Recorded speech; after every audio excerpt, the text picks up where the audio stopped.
सुप्रभात बच्चों, कैसे हैं आप सब लोग। आज हम दोहराएंगे अपने हिंदी की व्याकरण के विषयों को जो अभी तक हमने पढ़े हैं।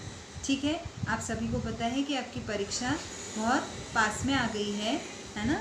परीक्षा की जो तारीख है बहुत जल्दी ही आपको पता चली गई है और बहुत जल्दी आने वाली है।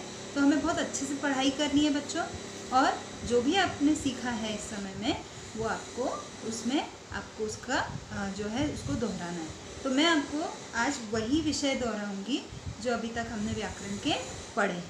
तो सबसे पहले भाषा क्या होती है। भाषा हम अपने मन के विचारों को अभिव्यक्त करना मतलब बताने का एक तरीका होता है। ठीक है, भाषा मौखिक, लिखित इस रूप में होती है।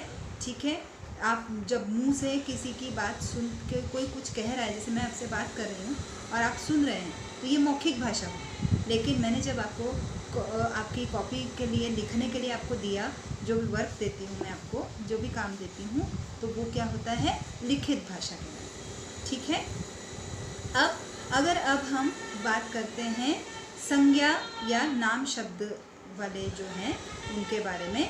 तो सबसे पहले मैं आपको कुछ चीज़ें दिखाती हूँ। ये क्या है, ये एक डिब्बा। ठीक है, और ये क्या है, ये व्याकरण की आपकी पुस्तक है। ठीक है, फिर ये एक खिलौना है, लेकिन इसको मैंने आपको पहले भी दिखाया था ना, है ना। तो ये खिलौना है, और ये कौन सा जानवर दिखाई दे रहा है आपको, ये है हाथी।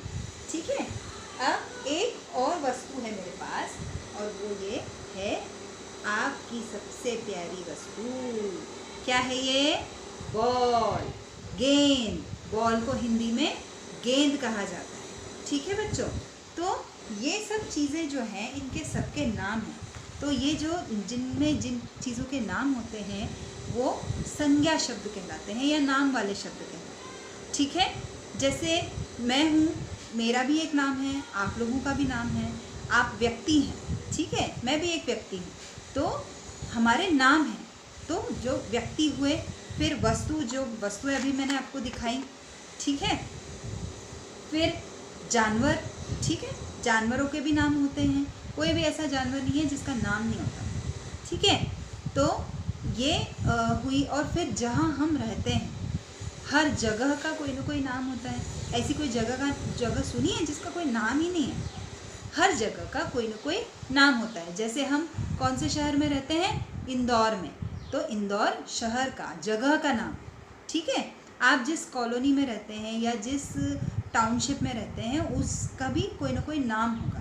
ठीक है, जिस जगह पर रहते हैं हर जगह का नाम होता है। तो किसी भी व्यक्ति, वस्तु, स्थान मतलब जगह, और वस्तु मतलब कोई भी चीज़, और किसी भी प्राणी या जानवर के नाम को संज्ञा या नाम वाले शब्द कहा जाता है। ठीक है बच्चों, अब जो संज्ञा शब्द होते हैं वो क्या होते हैं, उनमें भी एक और अनेक होता है। एक मतलब एक, अनेक मतलब एक से ज़्यादा। जैसे ये कितनी उंगली है मेरी, एक उंगली है। ठीक है, और अगर मैंने ये सारी उंगलियां मेरे हाथ की खोल दी तो ये कितनी हो गई, एक से अधिक हो गई, यानी ज़्यादा हो गई। तो इनको अनेक कहेंगे, अनेक उंगलियां कहेंगे। एक है तो उंगली, अनेक है तो उंगलियां। ठीक है, ऐसे ही जैसे ये क्या है, पेंसिल। इसी प्रकार की कोई ना कोई पेंसिल आप लोगों के पास भी होगी, है ना।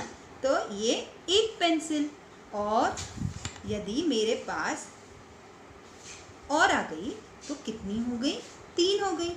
लेकिन ये 3 मतलब एक से अधिक है, ज़्यादा है, तो अनेक पेंसिलें। एक पेंसिल, अनेक पेंसिलें। ठीक है, आया बेटा समझ में। तो इस प्रकार से हम एक और अनेक को अलग अलग कर सकते हैं। ठीक है, अब अगर हम बात करते हैं लिंग की या फिर लड़का लड़की की। आपकी माता, आपकी दादी, आपकी चाची, आपकी बहन, ये सब क्या हैं, वो स्त्रीलिंग है। स्त्रीलिंग मतलब जिनसे पता चलता है कि वो लड़की है या स्त्री जाति की है। ठीक है, ऐसे ही आपके पिता, आपके चाचा, मामा, दादा, भाई, ये सब कौन है? पुल्लिंग। पुल्लिंग मतलब जिनसे ये पता चलता है कि वो पुरुष, ठीक है। तो जैसे ऐसे ही जानवरों में भी होता है। अभी मैंने आपको जो दिखाया एक हाथी, लेकिन हाथी का स्त्रीलिंग होगा हथिनी। क्या होगा? हथिनी, ठीक है। और ऐसे ही और भी होते हैं, जैसे शेर, शेरनी, मोर, मोरनी, ठीक है। इस प्रकार से जानवरों में भी स्त्रीलिंग और पुल्लिंग होते हैं। आया बेटा समझ में? अब हम बात करेंगे सर्वनाम शब्द। सर्वनाम शब्द वो होते हैं जहाँ हमें बार बार संज्ञा शब्दों को बोलना ना पड़े। उनकी जगह पर हम जो शब्द बोलते हैं उनको कहते हैं सर्वनाम। जैसे मैंने एक शब्द, मैं आपको एक बताती हूँ। जैसे एक वाक्य है, सागर मेरा दोस्त है, ठीक है। सागर मेरा दोस्त है। सागर बहुत होशियार है। सागर के पास बहुत सारी किताबें हैं। सागर बहुत अच्छी पढ़ाई करता है। सागर बहुत अच्छा खेलता है। तो मैं यहाँ पर बार बार अपने दोस्त सागर का नाम ले रहे हैं। इसकी जगह पर हम एक बार हम सागर का नाम लेंगे और बाकी बार जो शब्द प्रयोग करेंगे उनको सर्वनाम कहते हैं। आप इनको फिर से सुनिए। सागर मेरा दोस्त है। वह बहुत होशियार है। उसके पास बहुत सारी किताबें हैं। सॉरी, वह पढ़ाई में भी बहुत होशियार है। वो बहुत अच्छा पढ़ता है। वो बहुत अच्छा खेलता है ना। तो जब मैंने उसके नाम की जगह वह, उसके, ये शब्द इस्तेमाल किए, ये शब्द प्रयोग किए, तो ये सारे शब्द क्या हैं? सर्वनाम। जैसे और भी शब्द होते हैं, मैं, तुम, आप, हमारे, हम, कोई, कुछ, ये सब क्या है? सर्वनाम शब्द है, ठीक है। आपको यहाँ तक समझ में आ गया होगा। अब मैं आपको बताती हूँ विशेषण शब्द या विशेषता बताने वाले शब्द, ठीक है। जैसे देखिए, ये मैंने आपको एक डिब्बा दिखाया था, है ना। ये डिब्बा कौन से रंग का है? सफ़ेद रंग का। तो सफ़ेद रंग इसकी विशेषता है। विशेषण शब्द या विशेषता बताने वाले शब्द वो होते हैं जिनसे हमें किसी भी वस्तु, व्यक्ति, स्थान या प्राणी की कोई विशेषता पता चलती है। तो जैसे ये डब्बा सफ़ेद रंग का है, तो ये सफ़ेद रंग उसकी विशेषता है, ठीक है। अब यह किताब का रंग कौन सा है? लाल, है ना। इसी प्रकार इस किताब की हम ये भी साइज़ भी बता सकते हैं, है ना। जैसे कि यह पतली किताब है, ठीक है।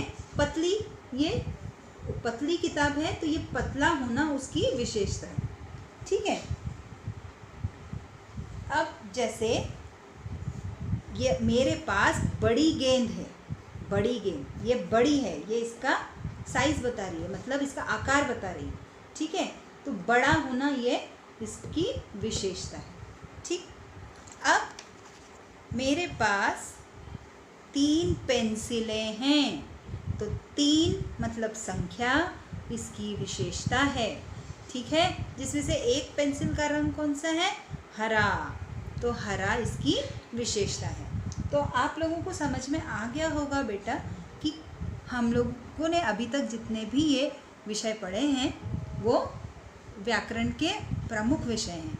अभी आगे भी हम पढ़ेंगे, लेकिन आपको ये सारे विषय जो आपकी पुस्तक में दिए गए हैं इनको आपको फिर से दोहराना है, अच्छे से पढ़ाई करना है, ठीक है। यही आपका आज का गृह कार्य है। धन्यवाद।